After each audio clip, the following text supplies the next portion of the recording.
Good morning student. आज हम अपना शेयर का नेक्स्ट क्वेश्चन करेंगे। इस क्वेश्चन में देखिए क्या दिया हुआ है, ऑन 1 जनवरी 2014। अब इसमें आपको दो चीज़ें दी है, मतलब इन्होंने बताया जो हमारा शेयर इशूड हो रहा है उसमें कुछ शेयर का पोर्शन जो है वो इक्विटी शेयर है और कुछ क्या है, एक तरीके से प्रेफरेंस शेयर है।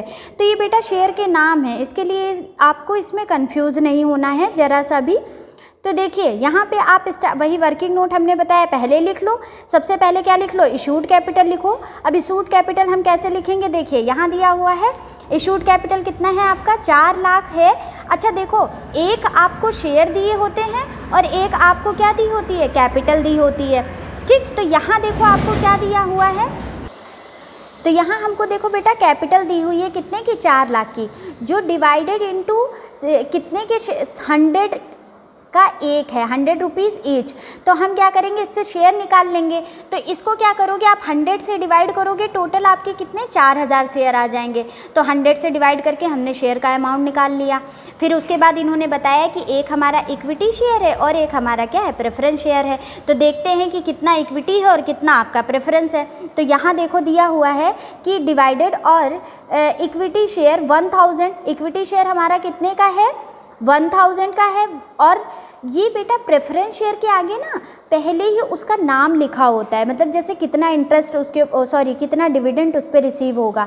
तो ये जो आपका 7/7 1/2 लिखा है, इसका मतलब ये है कि ये प्रेफरेंस शेयर के ऊपर इतना डिविडेंड रिसीव होगा। तो ये प्रेफरेंस शेयर का पूरा नाम है। ठीक, अब देखो यहाँ पे आपको कितना दिया हुआ है, इक्विटी शेयर पे अगर आओगे तो यहाँ टोटल दिया हुआ था 3000। ये देखिए यहाँ आपका विच इन 3000 वर इक्विटी शेयर एंड 1000 क्या था आपका प्रेफरेंस शेयर। तो हमने क्या करा, यहाँ पे देखिए लिख लिया 3000 और फिर उसके बाद में यहाँ प्रेफरेंस शेयर लिख लिया कितना, 1000।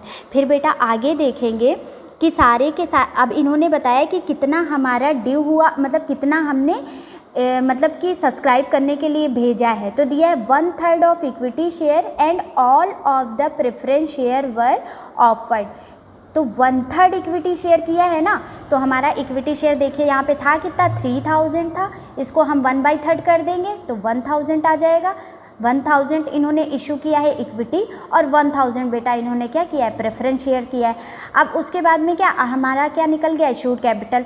उसके बाद में बेटा देखिए यहाँ application, allotment, first call, final call, इन सबका टोटल कितना 100 ही आ रहा है। इसका मतलब ना यहाँ पे प्रीमियम है ना यहाँ पे डिस्काउंट है, सिंपल सी बात है। अब इसमें कुछ करना नहीं है, यही बताया। अब नीचे देखिए यहाँ सारी चीज़ें दी हुई हैं, 5 जर्नल एंट्रीज, मतलब आपको कैश बुक में बनाना है। तो हम लोग सबसे पहले किस पे, जर्नल एंट्रीज़ पे आ जाते हैं। देखिए यहाँ जनरल एंट्रीज जब आप बनाओगे तो सबसे पहले आप कंबाइन भी कर सकते हो, आप अलग अलग भी कर सकते हो। मतलब आप पहले इक्विटी शेयर का अलग बना लो और आपका प्रेफरेंस शेयर का अलग बना लो, लेकिन आप क्या कर सकते हो, साथ में भी बना सकते हो। तो देखो सबसे पहले हमारी एप्लीकेशन की एंट्री क्या होती है, बैंक अकाउंट डेबिट, और 2 आपका प्रेफरेंस शेयर, ये जो दिया है 7.5% प्रेफरेंस शेयर, ये आपका क्या है, क्या बोलते हैं, ये भी ये इसका नेम है। ठीक, और फिर आपका क्या 2 क्या हो जाएगा, इक्विटी शेयर एप्लीकेशन। तो 1000 शेयर था, एप्लीकेशन का अमाउंट आपका 20 था, तो क्या करोगे 20 से इंटू कर दोगे। ठीक है, देखिए इंटू करके दिखा देते हैं। 20 से 1000 को इंटू करोगे अगर, तो कितना आ जाएगा, 20000 आ जाएगा आपका। ठीक, और ऐसे ही आप इस वाले 1000 को भी 20 से इंटू करोगे तो 20000 आ जाएगा। अब देखिए यहाँ पे दोनों जगह आपने 20,000 लिखा, तो बैंक में अमाउंट आपका टोटल कितना आ जाएगा, 40,000 आ जाएगा। ठीक, तो ये पहले सबसे पहले किस चीज़ की एंट्री हो गई है हमारी, ये हमारी जो हम पैसा रिसीव करते हैं उसकी एंट्री हो गई एप्लीकेशन पे। फिर उसके बाद में ड्यू करेंगे, तो जब ड्यू करेंगे तो देख लीजिए, मतलब एडजस्ट करेंगे पैसा, तो सेम वही चीज़ होगी, preference share application account debit, equity share application account debit, 2 आपका preference share capital account, 2 equity share capital account. तो 20,000 उधर, 20,000 उधर। आप चाहो तो इसको अलग अलग भी कर ले सकते हो, कंबाइंड भी कर सकते हो। उसके बाद में बस उसमें देखो पहले जो हम क्वेश्चन करते थे उसमें एक ही तरीके के शेयर होते थे, इसमें 2 तरीके के शेयर हैं, अलग अलग कैपिटल है, कोई दिक्कत नहीं है। अब उसके बाद बेटा ऐसे ही सेम आपकी अलॉटमेंट की एंट्री हो जाएगी, तो आप अलॉटमेंट पे पैसा पहले ड्यू करोगे, तो प्रेफरेंस शेयर आपका डेबिट होगा, इक्विटी शेयर डेबिट होगा, टू आपका preference share capital account, to equity share capital account. दोनों में कितना आपने अब किससे इंटू करोगे, 30 से। तो 1000 को 30 से इंटू करोगे तो 30,000 आ जाएगा, ठीक। फिर उसके बाद में बेटा नेक्स्ट आ जाइए, नेक्स्ट आप रिसीव करोगे। तो जब रिसीव करोगे तो बैंक अकाउंट डेबिट, ये कंबाइन कर सकते हो, to preference share allotment account, to आपका इक्विटी शेयर अलॉटमेंट, दोनों को ऐड कर लेंगे तो आपका कितना आ जाएगा, 60,000 आपका इसमें आ गया। फिर उसके बाद आपका देखिए दिया हुआ है, अब आप क्या करोगे, फर्स्ट और फाइनल कॉल उसी तरीके से रिसीव कर लोगे। तो फर्स्ट एंड फाइनल कॉल पे आपका कितना है, 25 रुपये दे के रखा हुआ है।